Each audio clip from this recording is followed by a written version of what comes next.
Nagulat, na-excite at kinilig.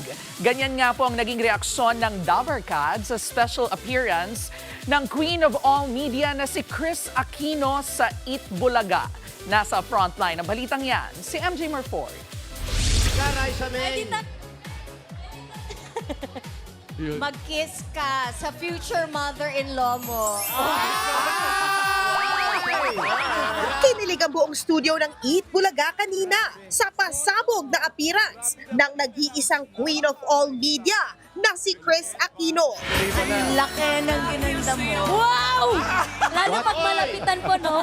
I think dahil may nagpapaganda sa'yo.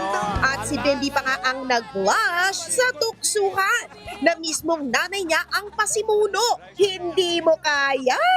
Si Chris mismo ang primary shipper ng tambalang Maybe. Nag-umpisa nga ang lahat ng maging surprise guest si Bembi ng Dabarkads for Raisa May's birthday special. Ang reunion na yan ng dalawa, sinamahan pa ng super sweet message ni Bembi. Kaya, ayun na, the Maybe ship has sailed. Ako ang wardrobe niya. So, nung nakita ko, ay, may letter R. Binili ko ka. Ayun nga po, kala ko po tinahipan ni... Good luck sa daughter-in-law mo, ha? Agad-agad. Ay, Raisa May Aquino. Kuwang daw ako Opa! May pa-teaser pa nga si Miss Chris kung pwede raw ba siyang mag-co-host sa noontime show. May guest host next time. Ano, Dabarkads? Guest host na si Mama next time. Siyempre, hiyawan ng buong studio. And before she ended her special appearance, ito ang mensahe niya para sa lahat.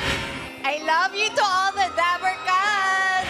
Nagbabalita mula sa Frontline, MJ Marfori, News 5. Mga kapatid, Jervy Wrightson po. Eto na nga. Para sa latest showbiz news at iba pang K-alaman, mag-follow at mag-subscribe na sa social media pages ng News 5.